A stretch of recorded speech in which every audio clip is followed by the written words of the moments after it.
Salutations à tous. Lorsque Jésus a dit IAM, je suis la résurrection et la vie, il a exprimé une des plus puissantes affirmations qui puissent être dites.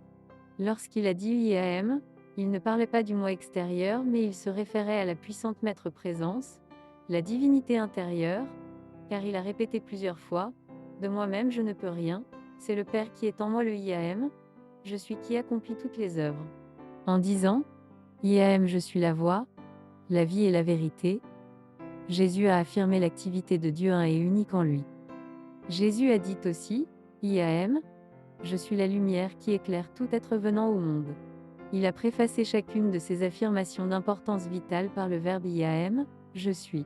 IAM, je suis la porte ouverte qu'aucune création humaine ne peut fermer est une autre puissante affirmation de Jésus, peut-être une des plus puissantes qui puisse être faite dans l'expression extérieure. En reconsidérant ces puissantes affirmations avec la nouvelle compréhension du verbe créateur IAM je suis, leur importance vitale ne peut manquer de vous apparaître clairement.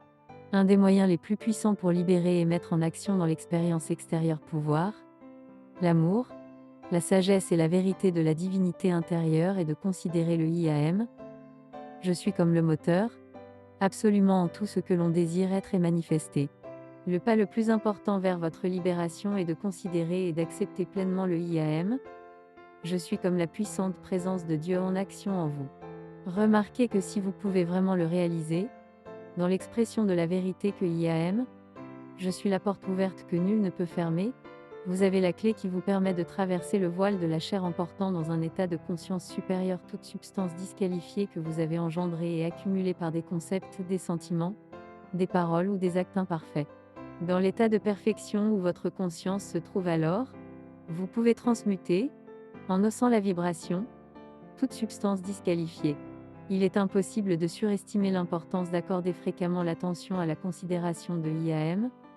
Je suis comme étant la puissante présence de Dieu en action en vous, dans votre demeure, dans votre entourage et dans vos affaires.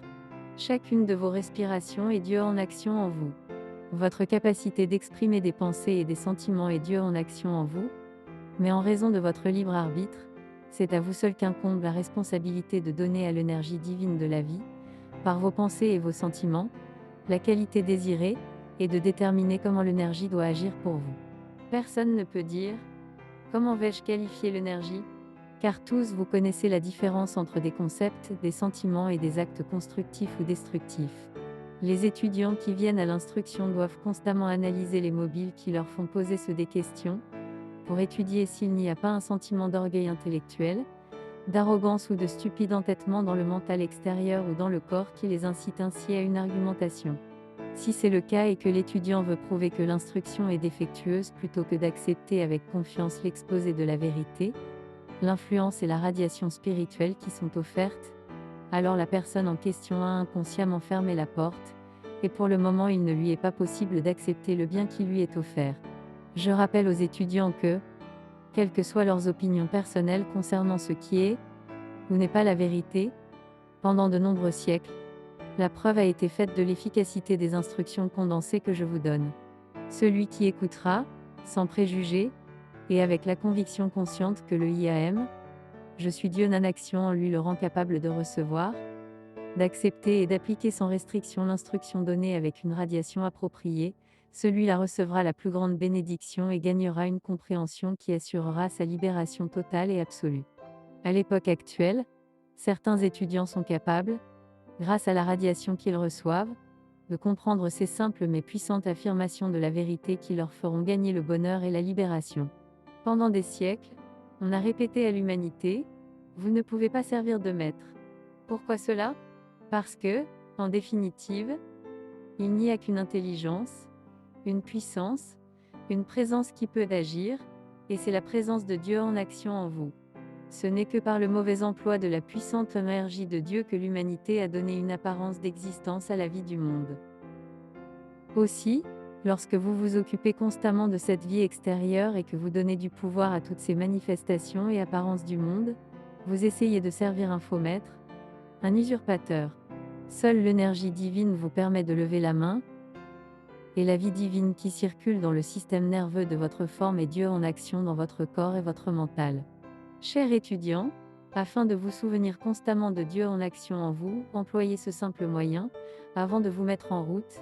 Songez un instant que c'est l'intelligence et le pouvoir de Dieu qui me permettent de marcher et c'est grâce à son intelligence que je sais où je me dirige.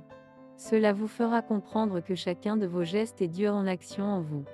C'est par l'énergie divine dans votre mental que vous êtes capable de penser.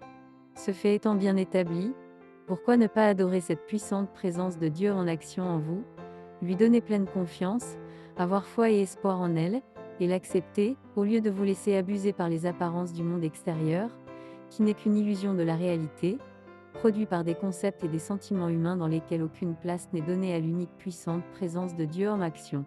La vie dans une forme, et ses expressions diverses et multiples, produites par le libre emploi de l'énergie divine ne sont qu'une série d'expériences qui permettent à l'individu de se rendre compte par expérience personnelle de ce c'est la vraie source de son être, d'acquérir la conscience du soi, et de revenir par là à la perfection originelle. Les expériences de la vie extérieure ne sont que le déroulement ininterrompu d'un film créé par le mental inférieur qui s'imagine être le seul et le véritable acteur. L'attention des êtres est tellement captée par cette fantasmagorie que les enfants de Dieu ont complètement oublié leur propre filiation divine à laquelle ils doivent revenir. Dieu est le donateur. À lui seul appartiennent l'intelligence, la substance, l'énergie et l'opulence de tout l'univers. Si les enfants de Dieu apprenaient à donner pour la joie de donner, soit de l'amour, du service, ou n'importe quoi d'autre, ils ouvriraient la porte à une telle opulence qu'il deviendrait impossible de manquer de quoi que ce soit dans l'expression extérieure de la vie. C'est la malheureuse idée de vouloir s'approprier les dons divins qui a provoqué ce vil égoïsme et cette féroce critique et cette condamnation du prochain qui se sont développés dans l'humanité. Et cependant, il n'y a qu'un seul amour, une seule intelligence, un seul pouvoir et une seule substance, et c'est Dieu en action dans chaque être individuel. Tous les individus et les étudiants doivent être avertis du grand danger que constitue le désir du moi extérieur de vouloir s'approprier le pouvoir. Si dans tout acte de la personnalité extérieure, tout le mérite était attribué à Dieu seul, des transformations incroyables se produiraient pour celui qui le ferait. Quant à la loi qui permet d'obtenir la jouissance de l'abondance divine, elle a été très rarement comprise. En fait, l'abondance est omniprésente, mais il faut en faire la demande avant de pouvoir en jouir et d'en avoir l'usage individuel dans la vie extérieure. L'individu doit faire usage de son libre arbitre et, en pleine conscience et détermination, faire l'appel pour l'abondance. Quelle que soit la forme de l'abondance demandée, elle ne peut manquer de se manifester tant qu'il n'y a pas d'hésitation et de doute dans la conscience de l'individu.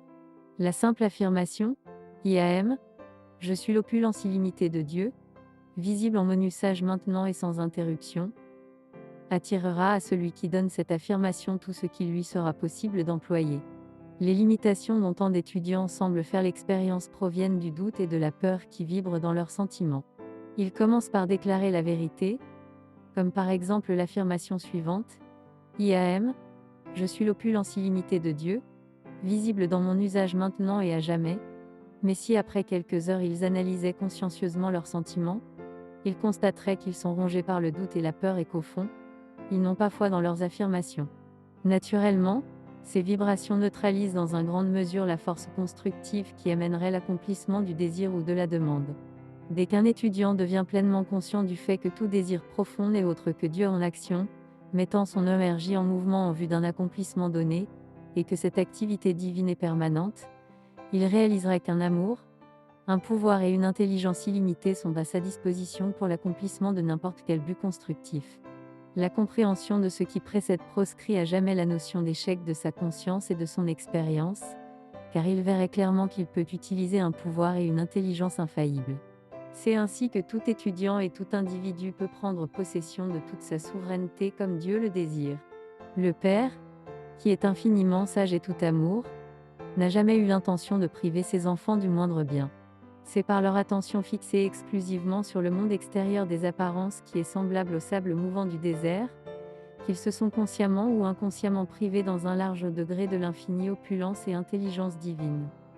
Tous ceux qui voudront à nouveau se fier à IAM, je suis le principe actif de Dieu à jamais dans l'individu et l'unique source de la vie active, de l'intelligence et de l'opulence, pourront jouir de la grande opulence divine qui leur revient par droit de naissance.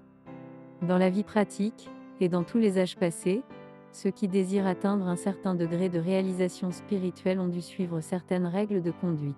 Ceci concerne plus spécialement le contrôle de la force vitale de l'énergie sexuelle. Les étudiants qui ont employé l'énergie sexuelle sans jamais la moindre idée de la contrôler ne peuvent pas dire brusquement qu'ils vont pratiquer une continence complète. Cela reviendrait à couper court à un courant d'énergie qu'on aurait laissé couler dans la mauvaise direction. Il faut d'abord acquérir l'attitude de conscience correcte. Tout étudiant désireux d'acquérir le contrôle de l'énergie sexuelle trouvera un moyen efficace dans l'emploi et la compréhension de l'affirmation de Jésus, IAM, je suis la résurrection et la vie. La répétition de cette puissante affirmation appliquée à l'énergie vitale, en affirmant que IAM, je suis la résurrection et la vie de mon énergie vitale, gouvernera de façon normale et naturelle le courant de cette énergie vitale et le ramènera dans son canal naturel. Cette affirmation, non seulement purifie les pensées et les sentiments, mais constitue la force la plus puissante provoquant le relèvement, la résurrection et la réadaptation de l'énergie sexuelle dont l'emploi incorrect constitue la barrière la plus infranchissable à la réalisation des auteurs spirituels. Les audios ne remplacent pas les écrits qui contiennent les radiations et les qualités des maîtres d'amour. Le but étant de faire connaître à des non-étudiants l'enseignement IAM. Ce livre est dédié avec le plus profond amour éternel et avec toute notre gratitude au bien mes maîtres ascensionnés Saint-Germain, Jésus, Nada, au grand divin directeur, à la grande fraternité blanche, à la fraternité du royal Teuton, à la fraternité du mont Shasta, au grand être de Vénus et aux autres maîtres ascensionnés qui, avec amour, nous ont dispensé une aide illimitée.